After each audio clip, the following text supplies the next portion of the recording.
What's up, guys? Today I'm going to be giving you 10 tips to get better at Rainbow Six Siege. I genuinely really want to help you guys. I have been making videos as much as I can, trying to produce better content, better and better.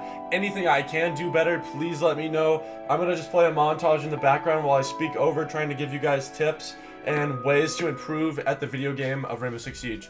Thank you guys so much. Alright, so number one, first step, what I would say is try to be an IGL. Now, what is an IGL? An in-game leader. What are you supposed to do as an IGL? Tell your teammates what to do so you can win the round. How do you decide how to do that? Well, you're gonna need, for a tag, a hard breach helper, as in Thatcher, Maverick, Callie, something of the sort, right? Then you're gonna need runouts, Nomad, Gridlock, something of the sort. Then you're gonna need info, drone, Jackal, Deimos, Blitz, any of those operators to really clear out roamers. That's an info operator, and then typically something to support that, or vertical play. Tip number two, make good ban decisions. Do not ban pointless operators in the banning phase, like getting rid of a zombie, getting rid of Mira, getting rid of Cade, getting rid of Bandit and Cade, getting rid of Thatcher and Thermite. Usually Thatcher's never banned anymore, but you can get three. So you can get Hibana, you can get Thermite, you can get Ace, you can get Maverick, you can get Callie. There's so many operators you can ban. Be careful with what you ban. Do not spawn peek. I know. Do not spawn peek, okay? Don't do it. I know your ego's like, I'm him. Let me tell you something, my man. I thought the same thing. And it turns out, Callie Sniper Rifle is a little bit more him than me. So, maybe don't risk your life. Your life is the round. You are depending on yourself if you're solo queuing. Remember that. How about we use that secondary gadget? You know, your drone? Use it! Please. Tip number 5. When you're solo queuing, try not to get mad at your teammates. I understand that's really hard. People really do piss you off because they're really bad, and don't get me wrong here. I see where you're coming from, but they're trying to get good just like you. They're trying to play the game just like you. Just communicate on a respectful level, and I swear the more times that you're nice to people, even when they're kind of mean to you, it benefits you. If you're just nice till the end, and the very ending round you want to be a dick, feel free. But understand, you might run into that player again. That player might be your entrance into your scrim team.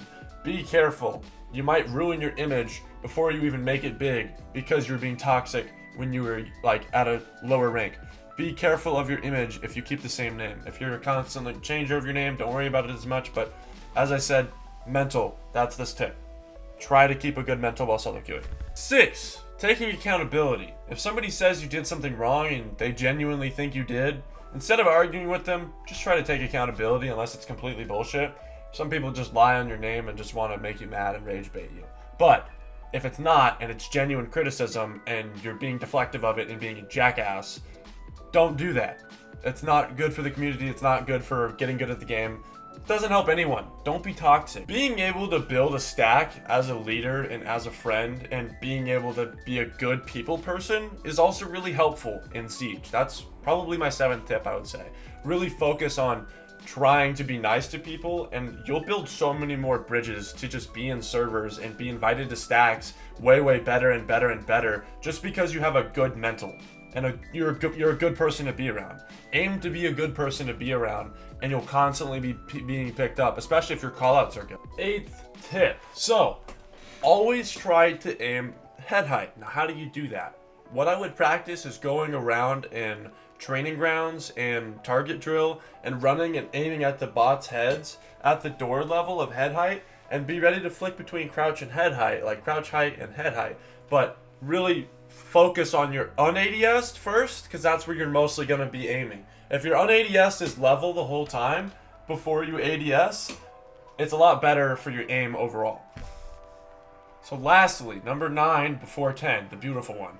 Focus on learning callouts. Now, if that's asking teammates in ranked what this callout is, expect them to either answer you, oral farm you, ignore you, shit talk you, or just mute them. But most likely they'll be nice, reasonable people and tell you what the callout is, because it benefits them as well as you.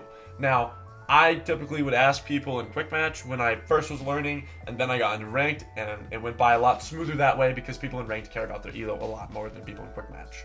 Number 10, last one. Just because you get a high rank while solo queuing does not mean you are that rank. Now, that might sound crazy, but in right now's era, there's so many cheaters and so many improbable causes for a win. It really doesn't matter what rank you get in 2.0. Your actual skill level is undetermined, but if you keep trying to grow it while solo queuing, it will go a lot better for you. Like, if you just spend the time continuously trying to grow and get better, even if you get champion with a 1.5 and you're still spending time to get better, you will be insane. Like, so good, it's not even funny. So just try to grind on your mental and don't get an ego.